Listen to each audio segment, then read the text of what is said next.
Good morning. Oh, I'm saying good morning to everyone. Might not be morning where you are watching this, but I hope it's good whatever time of day it is. Good morning, good evening, good afternoon, hello, and welcome everyone.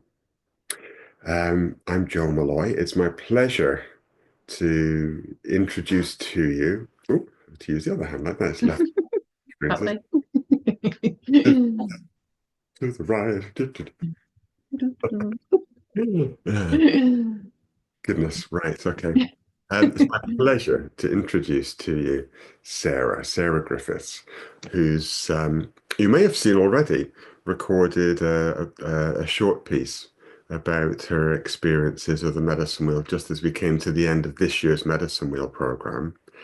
But Sarah's volunteered to join me this morning and to talk in a little bit more length and a bit more detail and share a bit more about how the medicine wheel came into her life, what her journey's been like. And for everyone, it's different. Sometimes it's an existential journey or an existential obstacle. I can't change, I'll cease to exist, right? This sounds crazy, but all sorts of things show up that we experience. And sometimes we're just faced with the complexity of day-to-day arrangements. And you've had plenty of complex day-to-day arrangements to manage to do the medicine wheel, to be with me through the program this year, Sarah. Anyway, on that note, I'd like to hand over to you and welcome you and invite you to introduce yourself and tell us a bit about who you are, what you do, what your medicine means to you. Hey, well, thank you so much, Joe. It's lovely to be here, and thank you. And good morning, good afternoon, good evening to all of you who are watching. Um, so what I'd love to do, Joe, is to share kind of a little bit about my sort of early life, and then kind of how I found shamanism, and working with you on the medicine wheel. Yeah, so I've been listening to some of your other interviews, which have been really inspiring. So really looking forward to sharing my story as well. And if it can inspire anybody else out there who's thinking of doing the medicine wheel, then I just think it's amazing to connect with people around the world. Yeah, so when I was younger, my dad was in the RAF. So as a toddler, we were traveling around. Mainly the UK. We did actually have a little time in the States as well. So when I was two, my dad got posted over to Nebraska in America for 2 years. And I don't really remember a lot of that, but I have photographs. It was like we had our own pool and it was just like a beautiful, wonderful time. Came back, and we moved to Scotland, which was completely the opposite of freezing cold in the winter. Um, we lived in this tiny little house. I remember it was about four. And then my dad got posted to Shawbury and we moved to Bridgenorth. So we were looking for a base to stay where we could go to school and we could settle. So so my dad was posted a few times between sort of Shawbury, Cosford, so we stayed quite locally. Grew up in Bridgenorth, and I felt really lucky to start primary school there because I just remember it was just a really lovely small town. Everybody knew each other, had a lovely group of friends at school, a best friend, Joanna, who was just like, what you would dream of for your own child. You just get on so well. You spend loads of time at each other's houses. She was at my house, I was at her house. So really lovely primary years, I remember. But then I remember secondary was much more challenging for me, moving schools. And then my dad wanted to move to Telford when I was a teenager. We needed more space in the house because I've got two sisters. Um, and he wanted to come out of the RAF because he was worried that he was going to get posted abroad. And he really didn't want that. So we ended up moving anyway, which is interesting, even though he wasn't posted and he came out of that and did something else. So and then I had to move secondary schools, and that for me was probably one of the most hardest times of my younger life. I remember having to make completely new friends, um, and just that I was so shy. I think that's what I remember, being so shy, and just feeling lost, and just worried about how things were going to play out. I was always that sort of child and young adult that looked to other people for reassurance, that wanted just to make sure that I was doing things well, that I was, I was good. I was brought up as a Catholic as well, so that kind of ethos of always doing the right thing had always kind of been there through my life. And going to church was a big part of our early life. So as a Catholic, we went to church. We had to go to confession. So it was very controlled sort of young life, but very happy. But then as I got into sort of early adulthood, that kind of did change, and I was much more aware of other people, and just how their impact, their sort of the way that they would be so confident, and I would feel very like self-esteem was very low, and I would think, oh, they're so much better than me. I wish I could be more like that. So that was something that was kind of internal, but I wouldn't actually outwardly tell anybody about that. But as I've reflected as an adult, I can see that was there for quite a long time. Yeah. So then, as I grew up, I did lots of different jobs, and I always had this massive like passion for writing. So I was always writing poems as a hobby, stories. I create little stories when I was younger as well, and make little picture books and share them with my sisters. So I've got a younger sister who's 5 years younger, an older sister that's 2 years older than me. Yeah, and we always got on really well when we were younger, and yeah, so this was always a hobby of mine. So I had this sort of ambition of wanting to be a teacher. But I remember when I was finishing school, I had an interview with one of the teachers, and basically they said, "Oh, you're kind of too shy to do that job. I don't think that'd be the best way to go for you." And I listened to that, and so I went and sort of sought different training, worked in offices, and I'd always worked really, really hard at school, and I'd always did really well at school. But I think it was my confidence and self-esteem that I noticed really kind of held me back. So I did lots of jobs, working in offices, and then I went abroad for a year to be a holiday rep, because I was so disillusioned with day-to-day life. As like I was 21, I remember 21, 22, and I'd been on a holiday abroad, and I'd had the most amazing time, met these amazing reps, and I thought, I wonder if I could do something like that. Imagine working abroad, what it would be like. And I just kind of followed that and really listened to my heart, and thought, I'm gonna explore that. And even though I was really shy, I did it, and I went out there for a year, and I met the most amazing people, like the reps that I worked with. I remember meeting one of the girls that was with me, and it was like I'd known her all my life, and her name was Vicky. And she was just one of these people that just felt instantly connected to her. And she really helped me, as a rep, because I did struggle being away from home. But it was when I was there that I realised that, if I can do this, I can step away from the life that I know. I can go and work in a new country. If I can do that, I can do anything I put my mind to. And so when I came back, I still had that voice in my head. I wanted to follow that ambition of being a teacher. So I went to university, followed that path, and was there for 4 years, and then became a primary school teacher. Mm. So I'd always had this idea of wanting to be a teacher, and I don't think I really understood what that was back then. Um, and as I grew as a teacher, I loved spending time with the children, creating stories for them, just all of that time, just building their own confidence and self-esteem, and being a part of their journey, to seeing them as they came into my class, and as they left, that growth. And it was such a pleasure to be able to do that.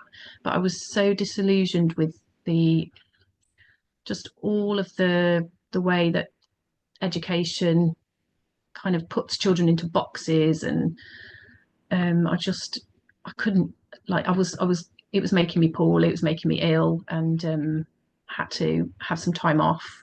Um, and that's kind of the time when I started to explore why did I feel so ill? Why was I so depressed? Yeah. It's interesting listening to you talk about your journey and your story because although it doesn't apply to everyone, a lot of people talk about experiencing an issue with their health or life circumstances that somehow brings things to a stop in a way that other things haven't, or brings things to a stop in people's lives. And somehow without that, if you step out of work, if you have a period of sick leave, uh, Mm, for health related, maybe depression, stress related something, or physical health, um, there are different stages people go through.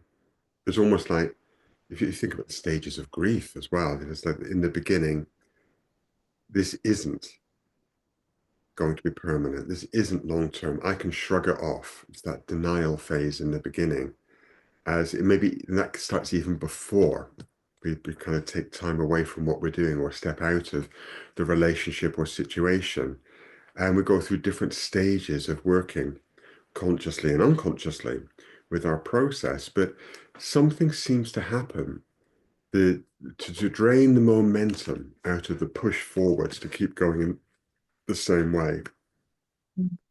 And as people begin to reorganize their resources and their intention about moving forwards in their life, these health and life related interruptions seem to create a space where people start to call in or experience a connection with things like shamanism.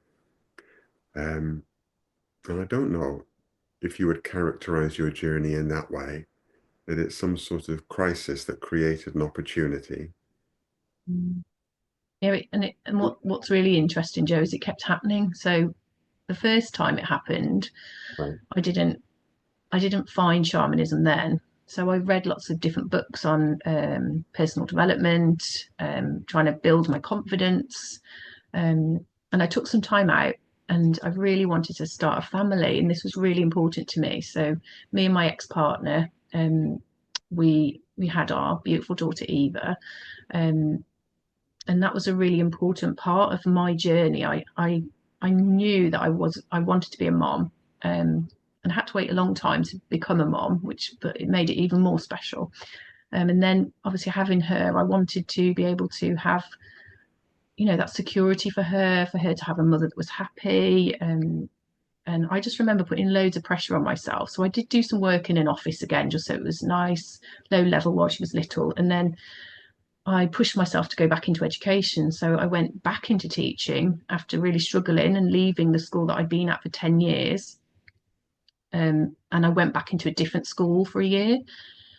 And the same thing started to happen. So I started to get poorly. I lost my voice. I remember sitting in the class and I was teaching, but I couldn't speak. My neck was completely stiff and I was aching all over, had the most horrendous cold. And the TA that was there, the head teacher came in, and the TA said, "Oh, Sarah can't talk. Actually, she's going to use a tambourine to get the children's attention." So I'd come into school feeling under so much pressure to be there, um, and the head teacher just looked at me and she kind of laughed, and I just thought, "Oh my god." And I just had like a moment. I was like, what am I even? Why am I even here?"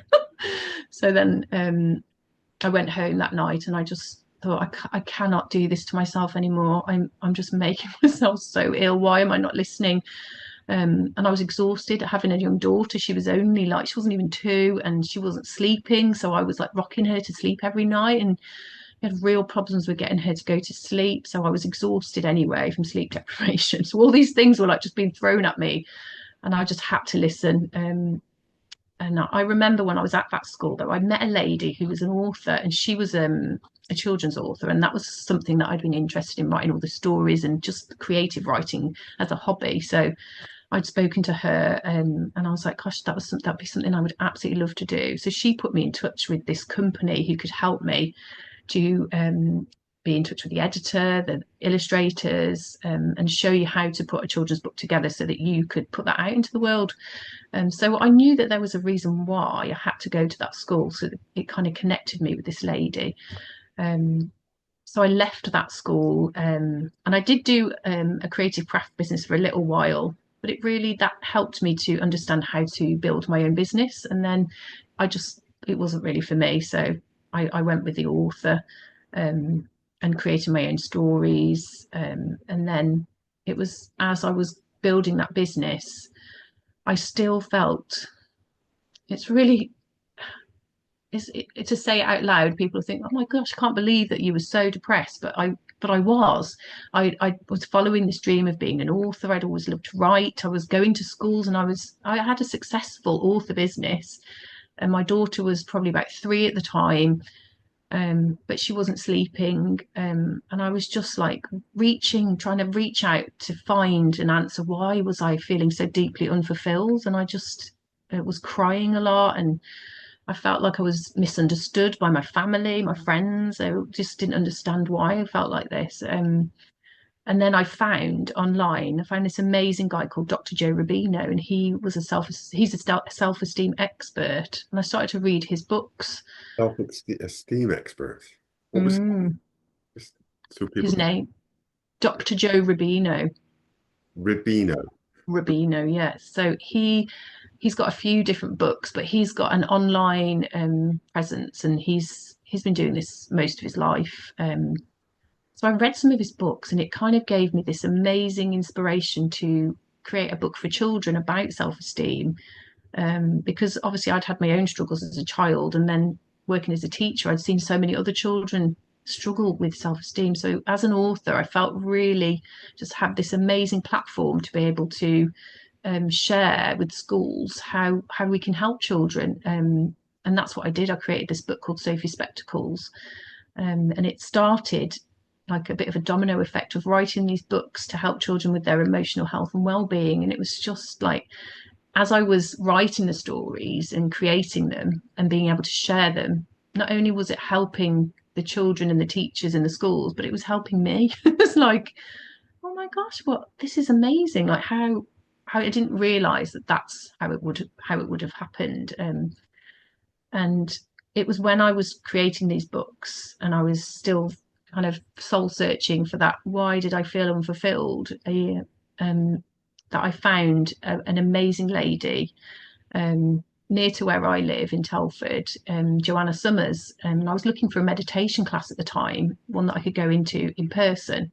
Hmm. And she was holding these classes every week. And so I went with my mom, I remember. And the first time I met her, it was only in a small little building that she'd built herself in her garden. She's got this most amazing view from her garden, of like all these beautiful fields in Telford. And I just remember going in there and the people that were in there, and it felt like that I was, I don't know, like I was being hugged by this building. It was like, and all these people just looking at me, and the energy in the room when we did the meditation, it was incredible. I never felt anything like that. I'd done meditation online, but I'd never done it in person.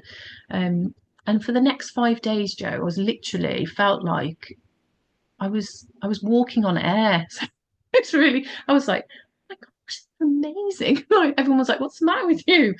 I felt like I'd released like loads of stuff. And yeah, I felt like my feet were like on cushions. It was just this amazing feeling. So I kept going back to Jo, and she taught me so much. She was my meditation teacher for many years.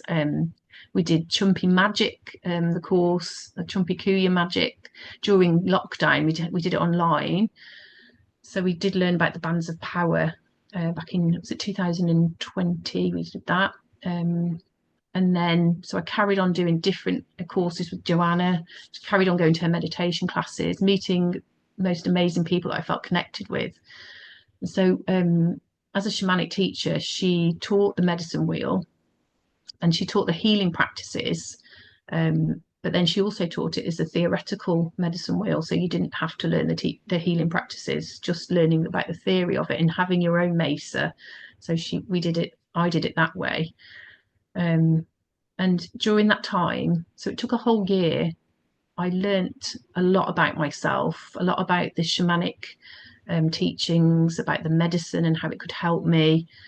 Um, and then I remember I had another crisis with with my relationship, um, and Joanna was following other things in her life where she was still doing her shamanic stuff, but she was going more towards teaching, counselling. So she wasn't as readily available as she had been. Um, and I was really struggling in my relationship and didn't really know what to do with that. I'd always had this idea of being married and having a daughter and having this amazing bit of a fairy tale, Joe, to be fair. And the reality of that it wasn't at all. It was hard work. It was exhausting. Mm. Just And go on, Sarah. Go on. um, yeah, and that's when I was looking for other shamanic teachers that could support me. So my lovely friend Jenny, she used to come to meditation classes with me. She told me about a guy called Thomas Janak, who's a shaman, and he was holding this Egyptian course, and it was all to do with the Egyptian energy, Sekhem energy healing, and meeting guides. And I was really interested because I'd been to Egypt in 2009, and I thought, gosh, I'd really like to find out more about this and what it means and how I can connect with this energy. And so I met Thomas, and it was at this lady called Claire Garbett's house, and she's an amazing healer as well. So she teaches Sekhem energy, which is very similar to Reiki. So going to that course, I met some amazing people, and that was last October. So it's not been very long, but it's while I was on that course with Thomas that I started to kind of really connect with myself and what I wanted in my life. And I was asking these questions during the course.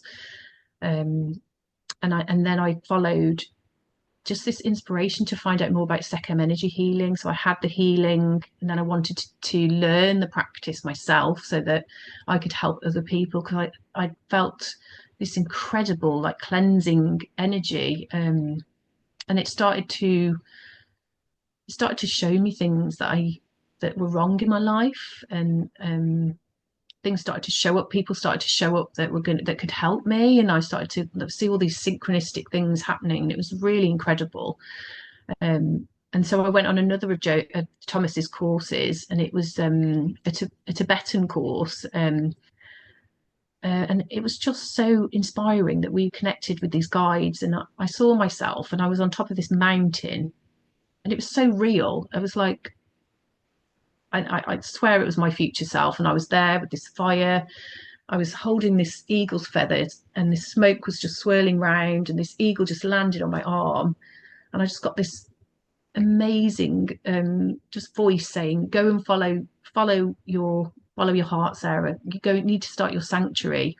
It's shamanic, and it was just like bringing everything together. And after that, I felt so excited, and I couldn't wait to share with the group. The group that we were with, like I'm still friends with a lot of them now. Like I've really bonded with these people. Um, yeah, and I was just so excited that I started to reach out, and follow that call. So I started to learn meditation, to teach meditation. So I did that course, and now I'm a qualified meditation teacher.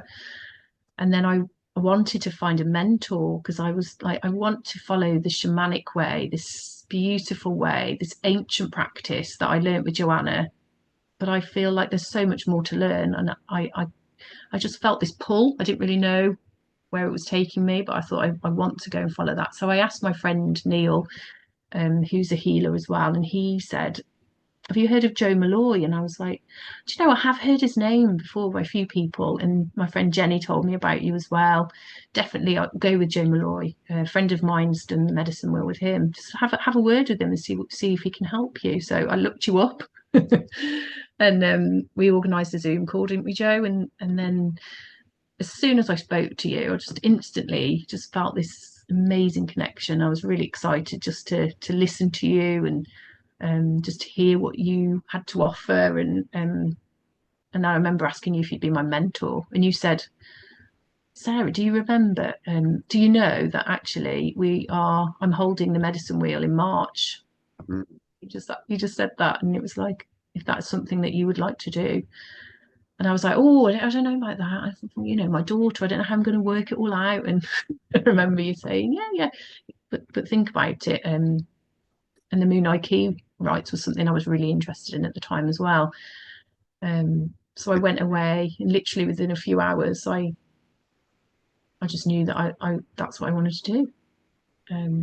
So I felt like over time it just led me on this path, just step by step, just listening. And the more that I listened to my intuition, the more that I felt that I was on the right path. Whereas when I was listening to other people and what they thought I should do and asking for that reassurance all the time, it would kind of throw me off, take me, and then it would show me that that's not really for you, Sarah.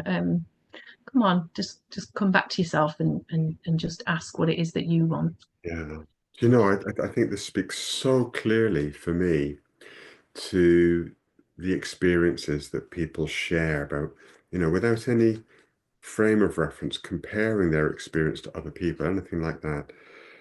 A lot of people find themselves no longer comfortable living in the same way as everyone around them, the kind of consensus consciousness way, but stepping into a more individually informed, individually inspired, being led by your desires, rather than fitting in.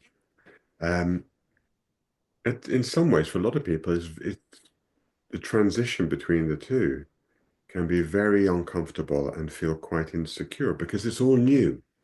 Mm. So something has to kind of inspire us, call us forwards, give us the courage or whatever it is we need to move forwards. So what was it that helped you to make the transit apart from just not being able to carry on in the work environment doing what you were doing and not doing these other things?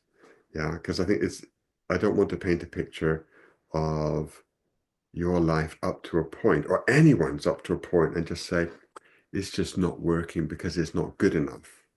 Yeah, it's relative. Um, and for some people, the life we live that we've prepared for will give everything that so many people need. But some people find themselves it's just not enough. Mm. And it can be hard to find a way to say that and move forwards with it because we're kind of educated and conditioned to be grateful.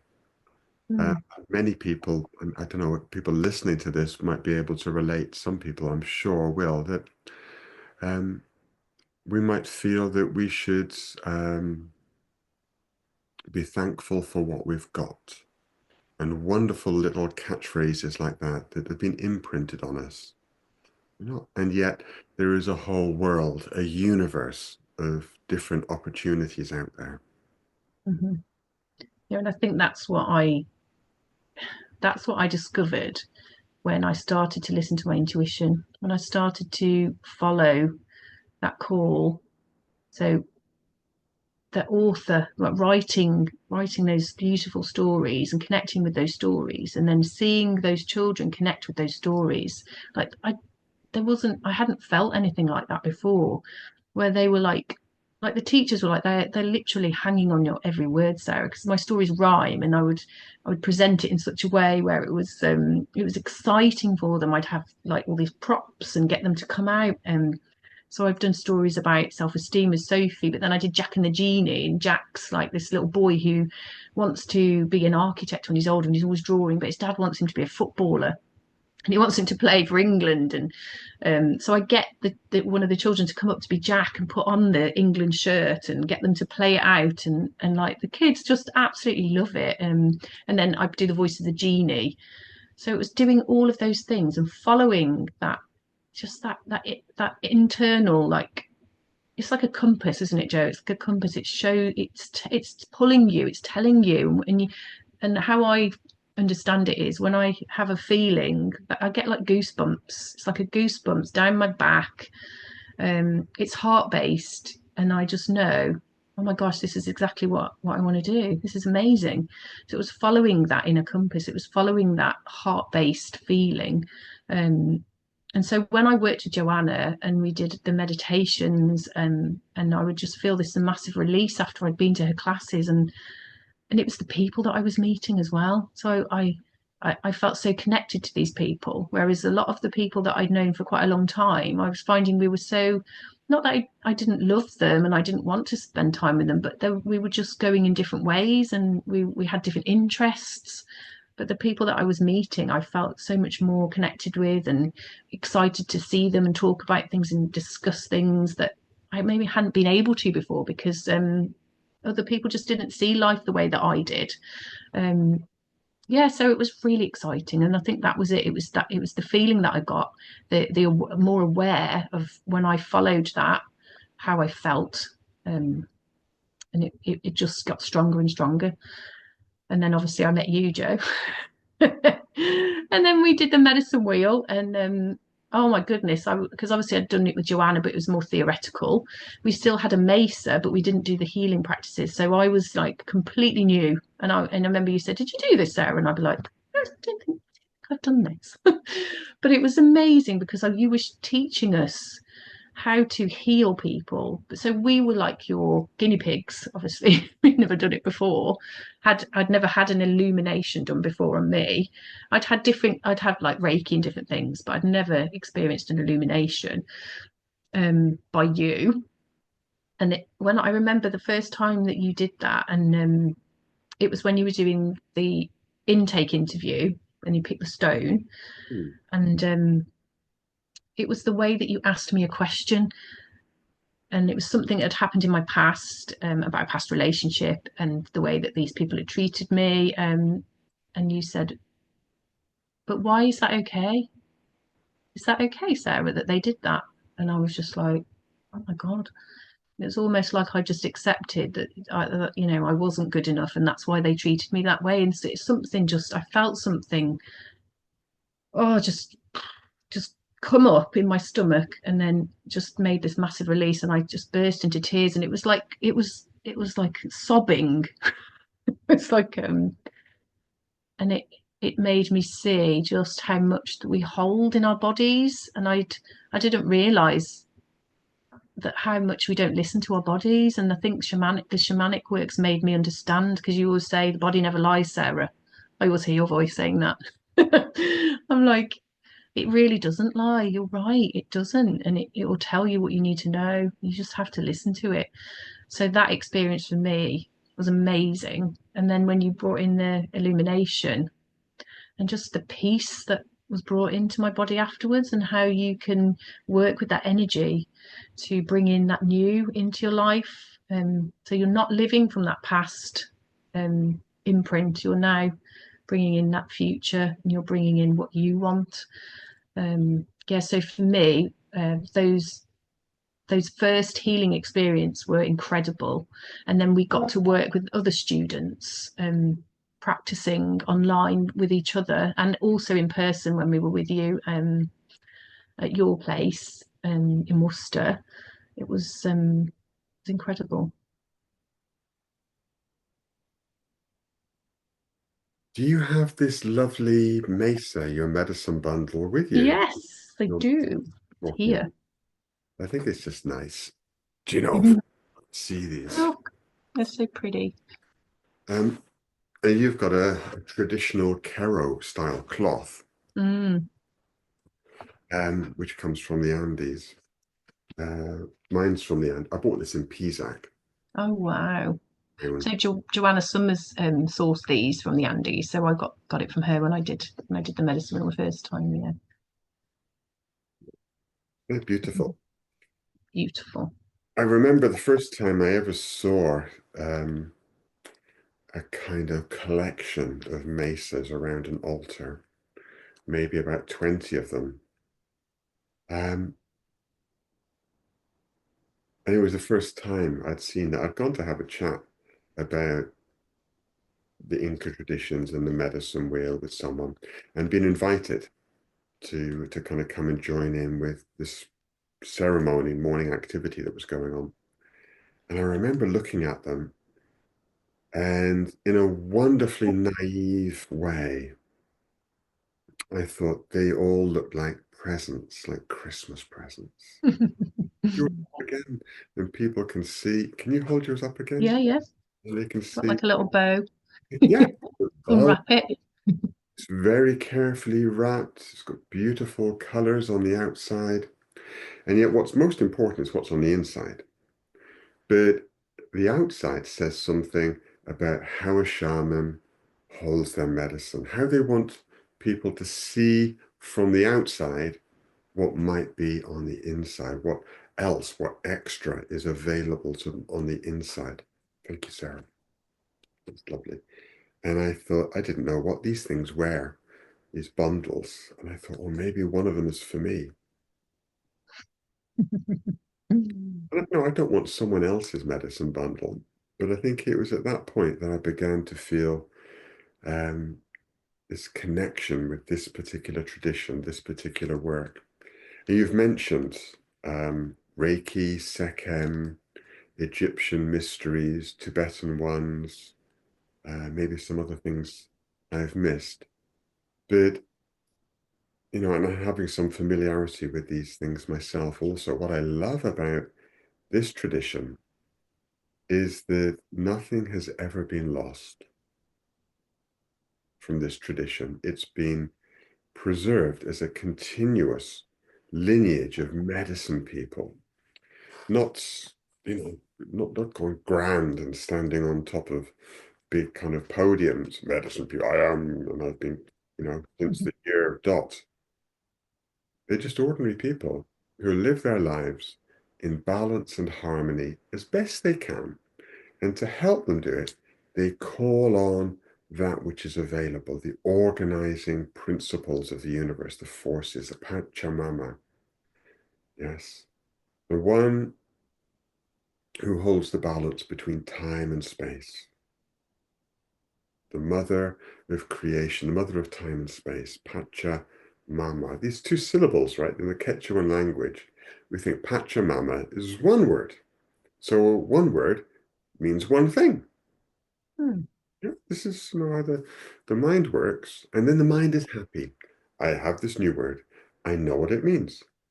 Tick the box, put it all away and forget about it. Okay, it's a bit like doing a course. Finish the course, get your certificate, forget about it, move on to the next thing. So this is an unbroken tradition. And they will tell you that they've been in the Andes a long time and they live in this place and that place, Keros village. But they said, but we're not from here originally. It's like the next thing that needs to be said. We're not from here. But something brought them there, just as the different events, the opportunities and the crises, as you were saying in your life, from your younger life, and kind of not being able to settle because your family was moving. This is the army, the air force kind of way of doing things. Um, and even, settling back in Britain when your dad brought the family home and this kind of thing. But they say we're not from this place originally, and they say we're from some other place, but they don't have a recollection geographically of exactly where it is. But I've watched them, some of the Carol, when they're in different places, different lands, and they don't know this place and they don't know this land. But it's like you talk about stories. They seem to be able to hear the story of the land, the voice of the land where they are, and it speaks to them, and they begin to understand how to interact, how to relate, what the opportunities are, what is the medicine, the strength of this land, how can it help us, how can it help me, how does it want me to engage with it and participate. And I think the essence of shamanism or shamanic practice is the foundation of it is that it offers us an opportunity to live in concert, in conversation with everything that is around us. Yes, even the trees. You're surrounded. It's lovely. You have to tell us what Please. yours is in a minute. This is my enchanted forest. You're in yes, you're Yeah, so so sorry. yeah, so when I do my online healing, this is where it takes place from my room, my special sanctuary room at home. Yeah, so I've made it all special so people feel they're more connected with nature because like you said, Joe, the shamanic way is all about connecting with the planet, with the seasons and cycles. Yeah, and I wanted to kind of bring that into my healing, Wonderful. my space. Yeah. Everyone holds their medicine differently. Uh, Hmm. and so it's while the you can't alter an archetype. Archetypes are overarching, constant, uniform, reliable. When you speak with them, you know who you're speaking to. Yes, but everyone expresses their relationship with the archetypical energies, forces that organize the universe, the world, us, me, you, in different ways, in personal ways.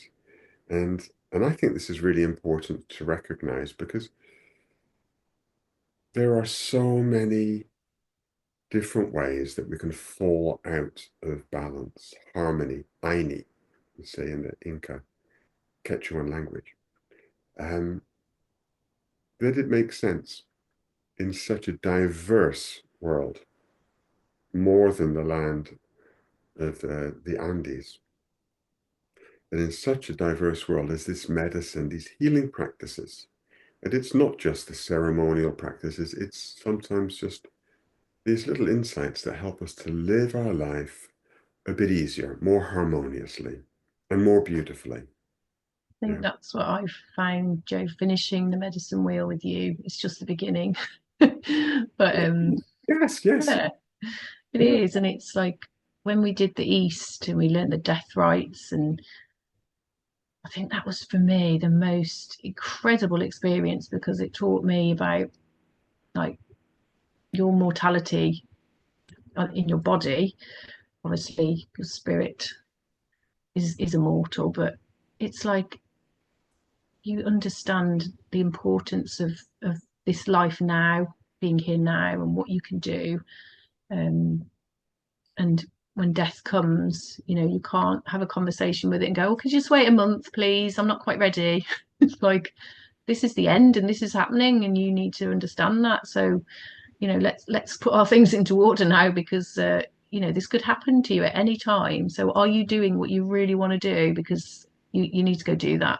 And it was really strong. That was like very strong for me, and I had to sit there, and it was all it was like it was happening. I was saying goodbye to my daughter. I was like sobbing.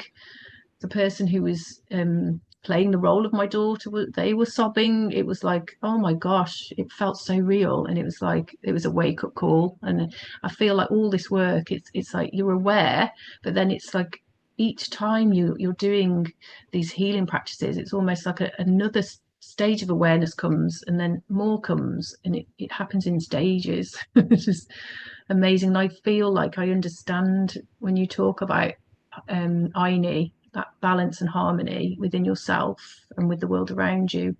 I now understand what that means. Whereas I think in the past I've heard it and I've heard people say it.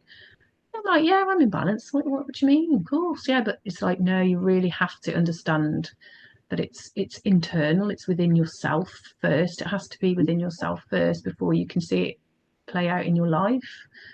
Because if you're not in balance, then the chaos will just show you. The world around you will show you out of balance, and it's happened so many times during the medicine wheel, Joe, hasn't it? And I've rang you up and said, Joe, I need your help. This has happened. This has happened. Um, but it's you have to go through it to learn, because if you didn't feel those emotions that have see it what's going on in front of you, you wouldn't understand what it was. So you have to go through it. There's a children's book about that as well. It's like you can't go over it, you can't go under it, you have to go through This is it. Children's book called Going on a Bear Hunt. not See? what. Oh, going on the bear hunt, bear. Yes. You have to go through it, yeah. So But a good book. it's a very good book for kids, yeah. And stories, these books, um, I can hear from you how important the importance that you attach to these books through your experience of writing them, reading them, having the opportunity now with your daughter to share the books. Um, and, so many stories. But I think sometimes, as kind of just as a people, we may have lost sight, lost track of how important and useful stories can be. Mm. Because they can kind of become a little bit like the babysitter in the corner of the room, the television. Although the television now is in everyone's pockets and in their phone and maybe on the wristwatch even, goodness. But just as we could put our sons and daughters on the sofa on a cushion with a nice book, maybe good pictures and some words, and leave them to read it and work it out. There's something about engaging in the storytelling process. Mm. And so many stories are handed down to us as ways of remembering our ancestry, where we come from, our past, and also learning how the world works. And beyond that, what is possible. Books that help children to connect with their dreaminess so that they can actually do what they intended to do when they prepared to come here and be a human being, which was to dream a new world into being. Yes. And stories are so important for that. I love it so much, Joe. I Mm, love that from doing this incredible shamanic work, the meditations, all of it, the healing, the ideas that I've um have been inspired from the ancient teachings, from different books that I've read, from yourself, from Joanna that taught me. I love how it all kind of just comes together. mm, So it's like all of your passions, the writing, like being able to perform it, but then the wisdom, it's kind of all weaved in. Um, I love that I get to do. I love that I get to do this, Joe. It's like mm. I felt like I needed to ask permission years ago. Oh, well, I couldn't do that. How could I possibly be a children's author? I mean, that's really hard. Like that, I remember saying that to myself. Yeah. Um, and then I said to myself one day, "No, I'm going to give you permission to go and do that, Sarah. Off you go." It took a long time, but I'm so glad that I listened to myself. Yeah. Your gifts, they really are gifts to the world. You could be writing these books just for your daughter. Yes, an adult, a parent to a child. But I love that you share them and you do author book visits to schools. And I can kind of, in my mind, as you were talking about the props, right, as I imagine Yeah. a box and all these things coming out. Um, just kind of children around you entering into that magical, mythical world that becomes available because you unlock the door. Yeah. And Mm. sometimes you unlock the door where other people didn't know there was a door or didn't know the door was locked and didn't know there was a key to unlock it and that they could have the key in their hand. So that's good. Um, there are so many things we could talk about, but Yes. what to do is ask you about this power animal. We were chatting about this, and as you know, and anyone watching these knows, I've been asking everyone to tell me about power animal, a spirit animal. Maybe you meet in meditations or your dreams, or it just shows up in the world around you all the time. You mentioned something about an eagle, and I've got my condor feather here. This was my prop. Then you told me there was another creature that you connected that's not as big as an eagle. No. It's my it's my little spiritual eagle. Yeah, so ever since I can remember, like these little birds follow me everywhere, little robins. Robin. Robins, yeah. I've even got a little robin here, Joe, a little ornament robin because I love them so much. See? Wonderful. Oh, and before I came on this call, I was actually walking my dog and I was just walking through this lovely sort of alleyway and there's all these trees everywhere. And this little robin just like landed in front of me, collecting worms off the ground and then landed in the tree and just started singing to me. And then I just started whistling to the robin and it was like doing that with its head and I was talking to it and I was like, "So you've come to see me, haven't you?" And this little robin, she stayed there for a while. And even my dog Dash was barking, and the robin didn't fly away. And this is what I find like over the years. I've got a lovely place that I like to go and take my daughter, and I go with family as well, especially at Christmas, Attingham Park, and it's so beautiful to walk around the grounds there. It's all just really open, beautiful, old, ancient trees, and it's gorgeous. And I think it was last Christmas we were walking through, and there's like a big, I think it's called the Mile Walk. You go all the way around, and there's like a river that runs through as well. And this little robin just landed on a little wooden post, and it just was just stood there. It was right next to me. And most people say, "Oh, it'll just fly off in a minute," but it just started whistling at me, and I started singing to it. And then I would walked a bit further, and then it landed on the tree in front of me. So I carried on whistling, and then it landed on the next bit as I walked, and it was just like it was following me. And I always feel like robins are like that sign of hope that it's almost like they're telling you it's okay, everything's okay, I'm here. And just like really inquisitive little birds, like the way that it was moving its head and just looking at me, it's just beautiful. Yeah, and ever since I can remember, the robins, I noticed them everywhere. And I remember somebody saying, "Oh, they only come out at Christmas," and I'm like, "No, they're like all round bird, all year round birds. I see them all the time." And I'm like, "Really?" I'm like, "Yeah, they follow me everywhere. I've got so many pictures on my phone of these little robins that I've seen, and I even took a little video today of the robin." What's really lovely, Joe, is that I was asked to create a story in lockdown. But I was working for an early years website, and they wanted me to connect with a guy called Jack Maunder. He's a rugby player, and create his story for children for early years. So between the ages of 3 and 5, they wanted a really lovely story about his early life and how he became this amazing rugby player.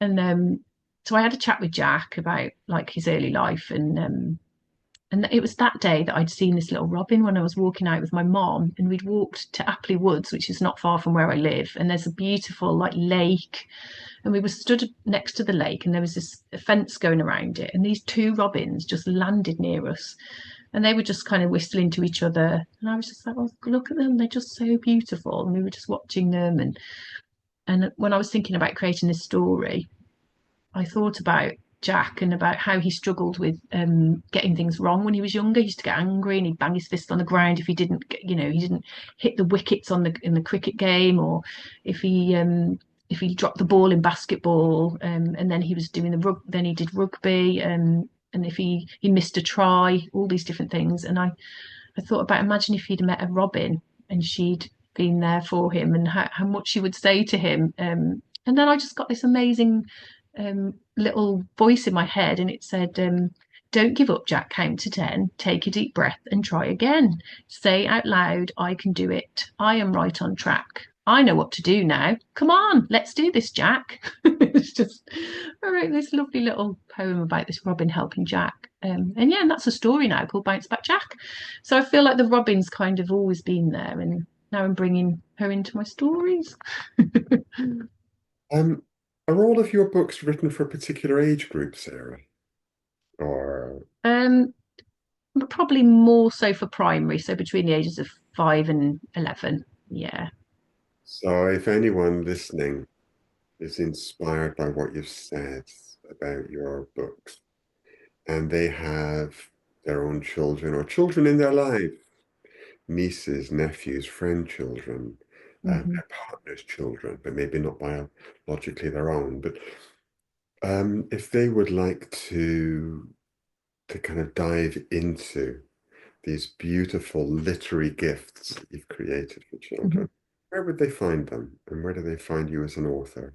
Yeah, so they're all on Amazon, but you can find out all of the titles on my website, which is sarahgriffithsauthor.co.uk. And you can click the books on my website and it takes you straight through to Amazon. So it's really nice and easy. And there's 11 stories for children on there, but I'm in the process of creating my 12th one, which is coming out next summer in 2025. So have a time, Yay. Sarah the Shaman. Well, do you know, Joe? I wanted to create a story about you. I thought, Yeah, because I like to create stories about real people and their lives. And a lot of my stories that I've done with like the Jack, the rugby player, it tells them about their early life and how they got to where they are. So it'd be really nice if you would maybe we that could be our project. I would be absolutely delighted. Oh, Mhm. Yeah, right. Um, and your work as a shaman. as a shaman is has Mentioned grown. Yeah, so I have my own online healing site. So you can go to Sarah's Soul Sanctuary, which is on Facebook. I've got a Facebook page, and I'm going to be launching a website in 2025 as well. So there'll be lots on there about the healing that I have available. So it's all online at the moment. Um, and I'm looking to what I want to do is open a place so that I can do face to face as well. So face to face healing. Um, because I have done some of that, but I've had to move um, away from that for now. But I know that that's going to be something that's going to be coming very soon. So I live in Telford and the Shropshire area, so but a lot of the stuff can be done online, the shamanic work. Yeah, and also I think working with you, Joe, we're now fire keepers, which I absolutely love fire ceremonies. I just find them they just speak to your soul, don't they? And they just infuse you with this amazing energy, and you can release stuff. You can bring things into your life. All of that I love, and what I want to do is in 2025 is to have a retreat, so a shamanic retreat where people can come to celebrate the seasons and cycles. So it'd be really nice to do something for summer solstice, I think, and have a fire ceremony and do some healing practices with one-to-one sessions with people, and obviously then do meditations. I've got all these ideas. Yeah, so I'm very excited about how it's all coming together. that this is a wonderful time, to have ideas. And maybe there's always a good time to have ideas, but we're we're recording this now in December, and just mentioning that for anyone who's watching it way in the future, like um, but we have at the moment two retrograde planet cycles. Mercury and Mars, both retrograde, and lots going on up there in the heavens. I really should write more about it and stick it out for people. But if you want to know about the astrology, you can always, anyone listening can always pop me a message. Venus opposite Pluto. Is it? Yes. Anyway, not getting distracted by that. But retrograde cycles are great times for reflecting. Mm.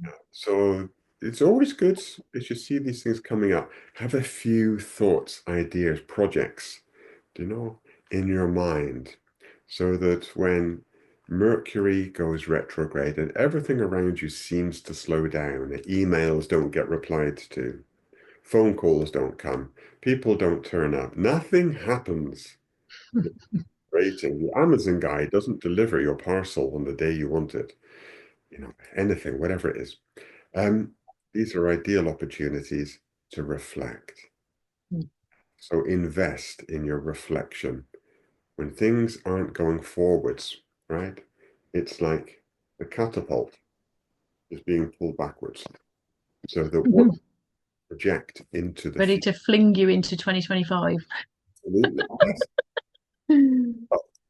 in a, in a, in a kind of flinging, but projecting yourself, your dreams, your ambitions forwards. So it's a good time to do that.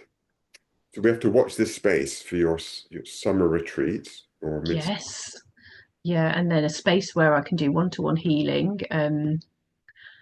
But obviously, the online healing is happening now, shamanic work. I do Second energy healing as well. But that's more one-to-one in person.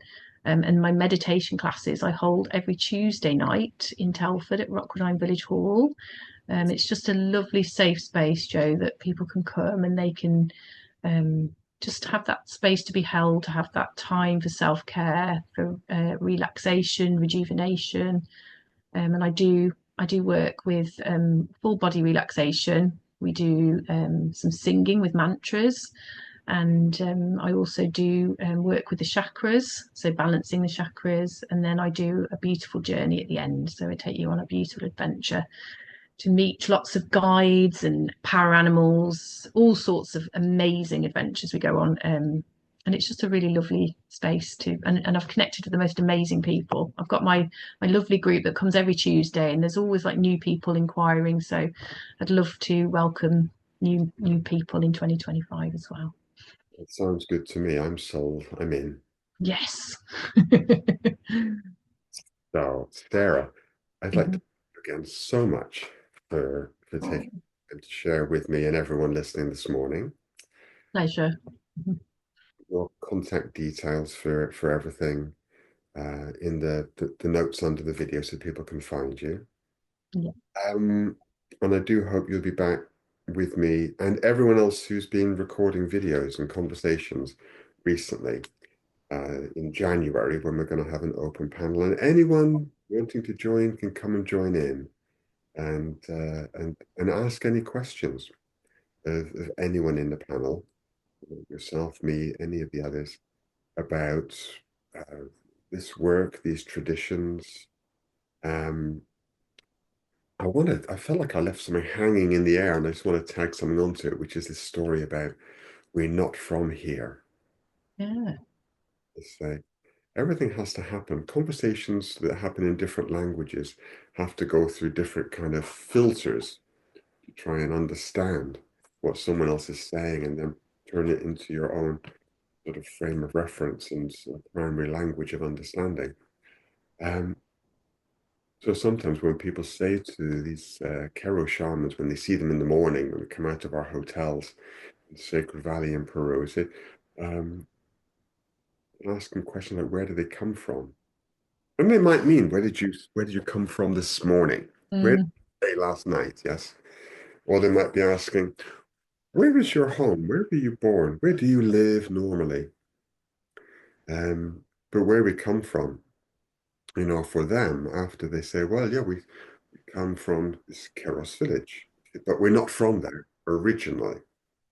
And there's this living sense, very present sense of from some other place, part of ancient migrating peoples that had come from somewhere in Eurasia, maybe the Indus Valley.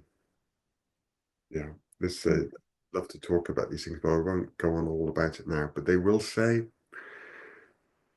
before that place, we come from somewhere else, and then they point up towards the sky, and they stop. point to the place where we see the Pleiades, the seven sisters, this spiral-like star system.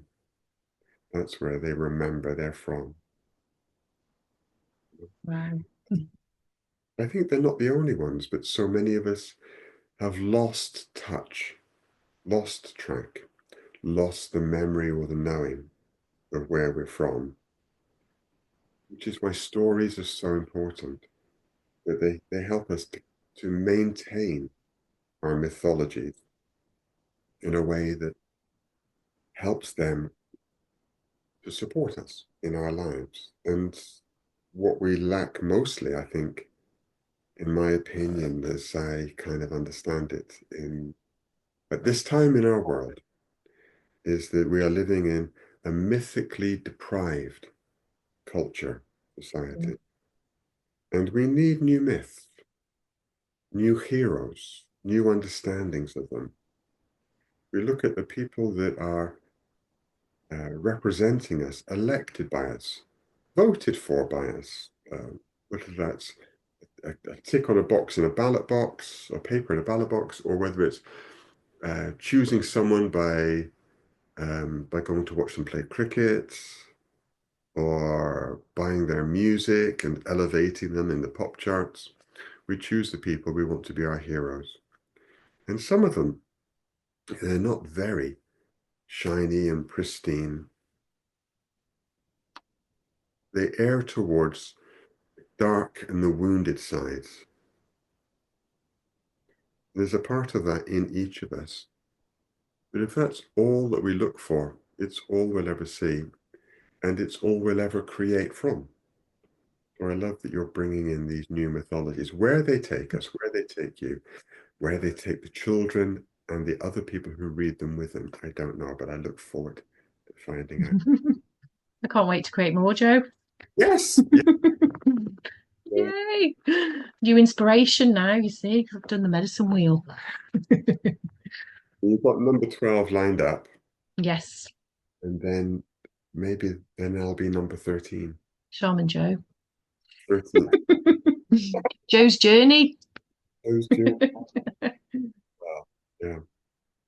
Let's see what that would be about. I look forward. Oh, So, thank you, Joe. and I hope you and your daughter have a wonderful Christmas, as I'm sure everyone Thank you.